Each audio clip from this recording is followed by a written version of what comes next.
Welcome to Mormon Book Reviews, where an evangelical encounters the restoration. I'm your host, Stephen Peinecker, and I have a very special guest on for my Tuesday Tangent segment. But before we get there, I just want to remind folks, I just got a new hat in, MormonBookReviews.com, and you can order merch from the store.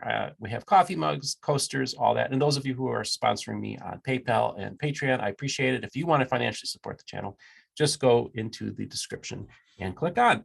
So I have on today Chris Jensen, who wrote the book Obscure Mormon Doctrine, Uncommon Beliefs of the Church of Jesus Christ of Latter-day Saints. And I asked him to basically select different doctrines or topics that are talked about in his book.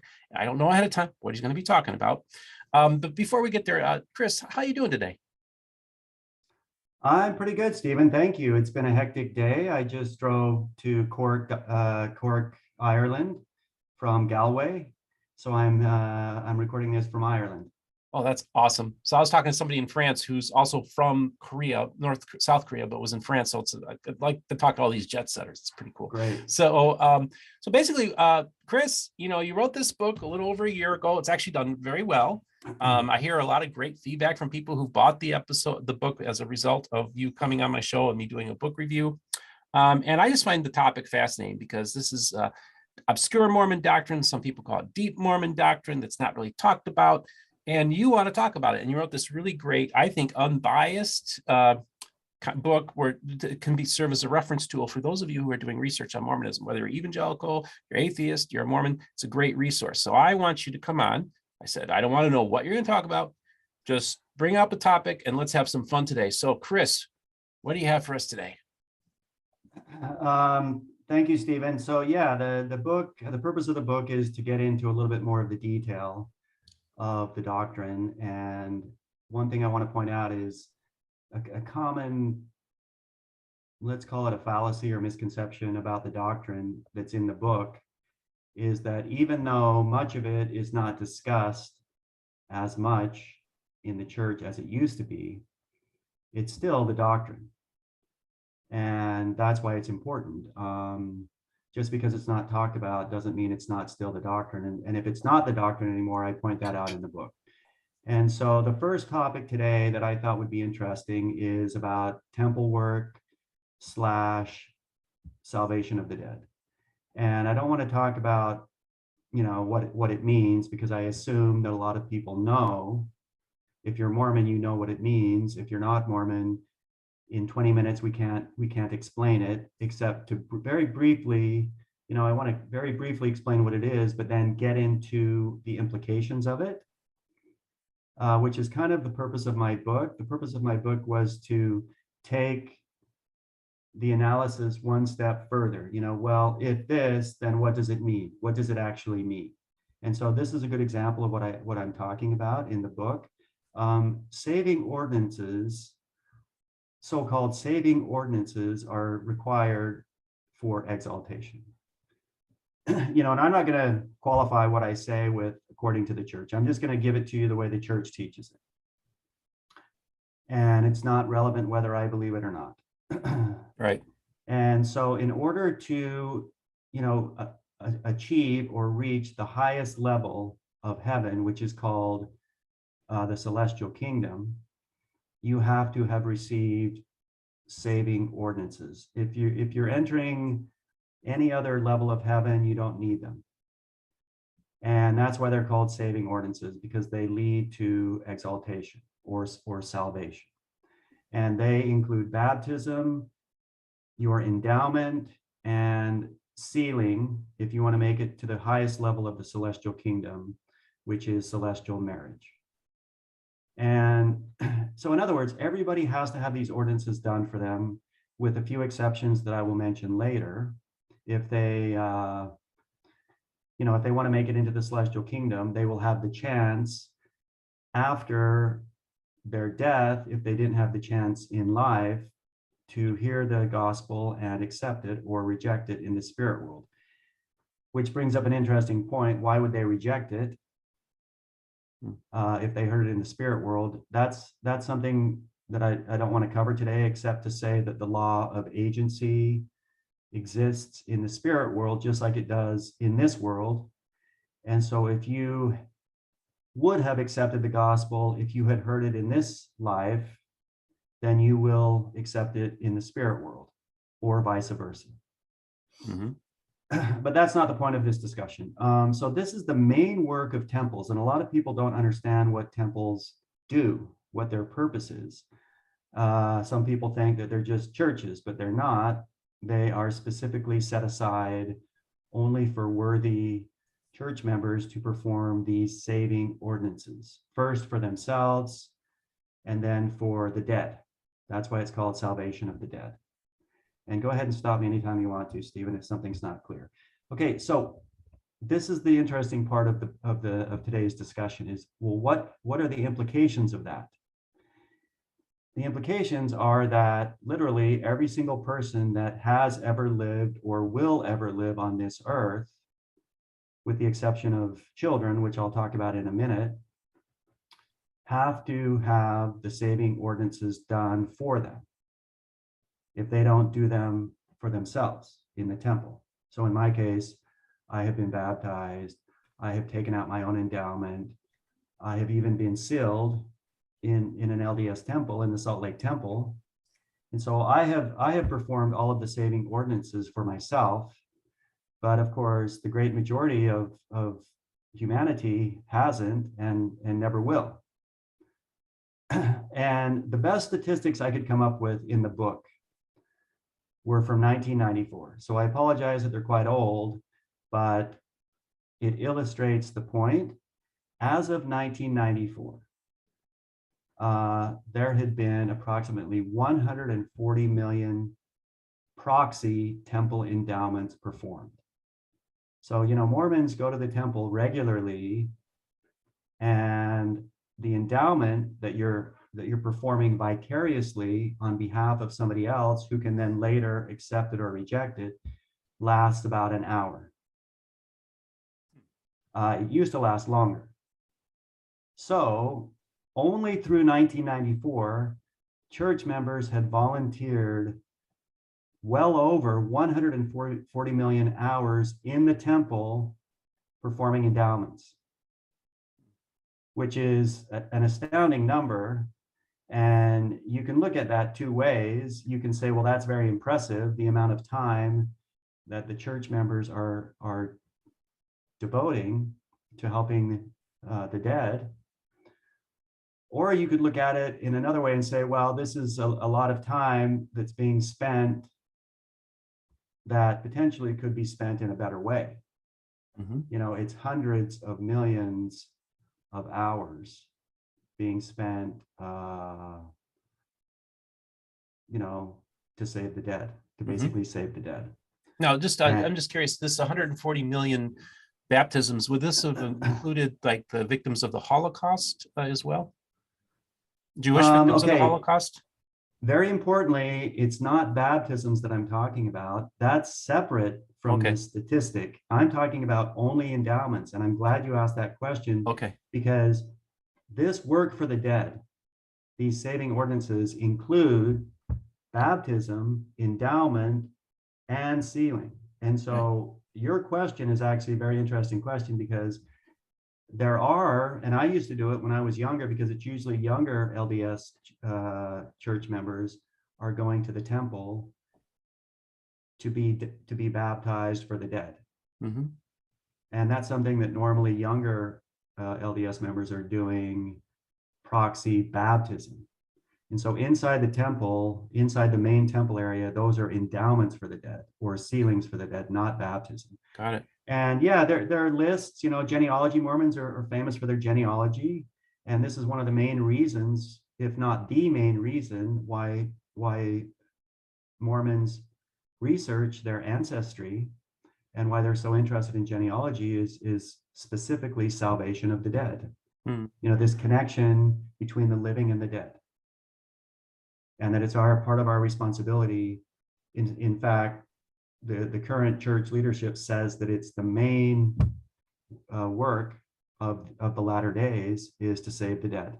And so people are accumulating. With the Holocaust, there has been controversy about that. There have been incidents in the past where Holocaust members or Holocaust victims have been baptized vicariously, and then that came out, and various Jewish groups protested, and the church reacted. Mhm. And now they've set up basically a firewall to prevent that from happening, Mhm. unless it's your own family member, and then it's okay. So this is the kind of thing that you'll find in the book. So 140 million hours only on endowments through 1994. And if you're sticking with 1994 as your reference point, as of 1994, it's estimated that about 105 billion people had lived on the earth through that year. So if you take 140 million and you divide it into 105 billion, the work as of 1994 that has been done for everybody on earth who has ever lived on earth was 0.13%. Mhm. In other words, just over 1/10 of 1% of 105 billion. And it's interesting to dig into the implications of the doctrine this way, because most people don't. They basically just take it at face value. Okay, so what's the answer? We will never be able to perform all of the work required, baptize, endowment, sealing for every single person to ever live on the earth. And apparently the solution is the millennium. Okay. So we have 1,000 years when the millennium arrives, where vicarious temple work will be performed, and it will be the main great work of the millennium, temple work. And more temples will be built. Yeah. And you notice And how they're building a ton of temples now too. and So they're I would just building it. wonder if this is a sign of something, like It this is the, absolutely yeah. is. If you're devout, it's a huge sign, because what you say is true. Compared to when I was growing up in the church, there are infinitely more temples, and always increasing. Yeah. And vicarious temple work will occupy most church members' time during the millennium. Well, and that makes sense, because when you think about it, one of the great challenges is that Homo sapiens, we keep on pushing the date back of when Homo sapiens came on the scene, hundreds of thousands of years ago. And so the great challenge, of course, is going to be there are no written records. Human writing is a relatively new invention. So the great challenge, I imagine, for the millennium would be able to track down all of humanity that has existed for hundreds of thousands of years without records. Okay, again, I love your comment, because it leads into what I was just going to mention. Church members during the millennium will receive help Okay. from the deceased. So the deceased will essentially work hand in hand with the living who are alive on the earth during the millennium to furnish them names of dead mortals that were not able to be obtained through research. Okay. That is fascinating when you stop and think about it, which makes sense. So now you're in the millennial, you've got the reign of Christ on the earth. You probably expect that the veil is very, very thin, right? So there's Exactly. probably going to be more and more interactions with those who have deceased and those who are living on earth during the millennium. So this will then enable the tracking down of humanity all the way from the very first Homo sapiens. Exactly. Not a single soul, obviously, will be overlooked. That's the whole point. Every single person, with one exception that I'm going to mention, has to be accounted for, has to receive sooner or later the saving ordinances performed on their behalf, so that they can then accept or reject. And if they accept, they can then make it into the celestial kingdom. So if you do the math, you take 105 billion people, and this is only again through 1994. If the millennium arrived in 1994, there would be 1,000 years to complete the temple work for over 105 billion people. And chapter 14 in my book talks about children, and it's actually the next topic I'm going to talk about today. Because there are special considerations for children, as there should be. If you're a child who dies before the age of 8, the age of accountability, you don't need baptism, and you don't need an endowment. But you still need to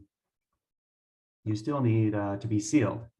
I'm getting ahead of myself. I'm going to talk about that under the next topic.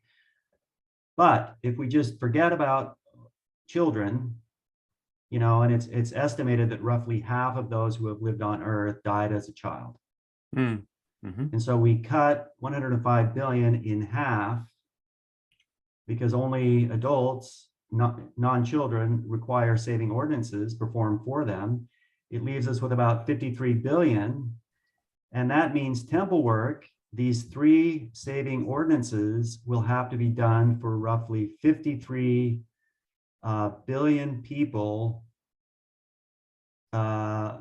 meaning 53 million per year of the millennium. Okay.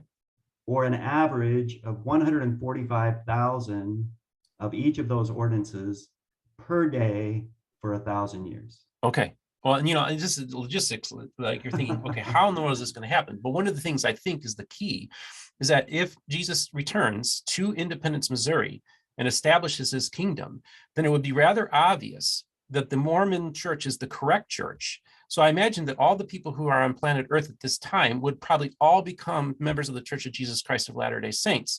So at that point, I imagine it would be infinitely much more easier to obtain these goals and these numbers when you basically would have the entire planet, physical planet Earth, would obviously convert to the Church of Jesus Christ of Latter-day Saints, knowing that that would be the place where Jesus, that's the church that he is the head of. Yeah, and that's the right way to think about it.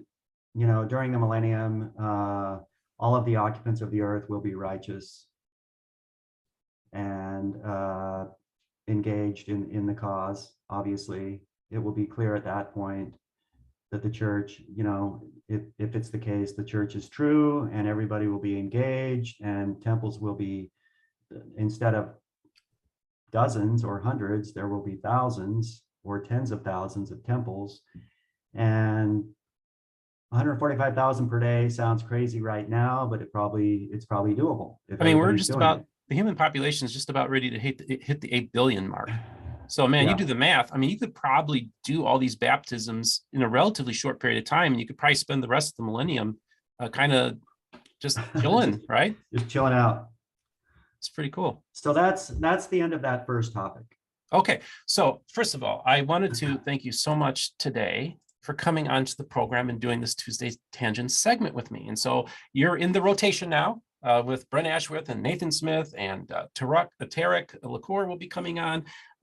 Jonathan Neville's done some stuff, and I love hearing all these different voices and perspectives on this program. And this is meant to basically just be short segments, introductory things, and what are the implications of some of these doctrines. And when you think about them, you take it, to its logical, when you just do kind of like a thought experiment, which is what we kind of did today. So Chris, thank you so much for coming on. I remind my audience to don't forget to like and subscribe and hit the notification button for when a new episode comes out. Also, we are on all the major podcast formats, so you can download us on Apple and on Spotify as well. And thanks again, dude. Really appreciate you coming on today. My pleasure. Thanks for having me. And so you all have yourself a great day.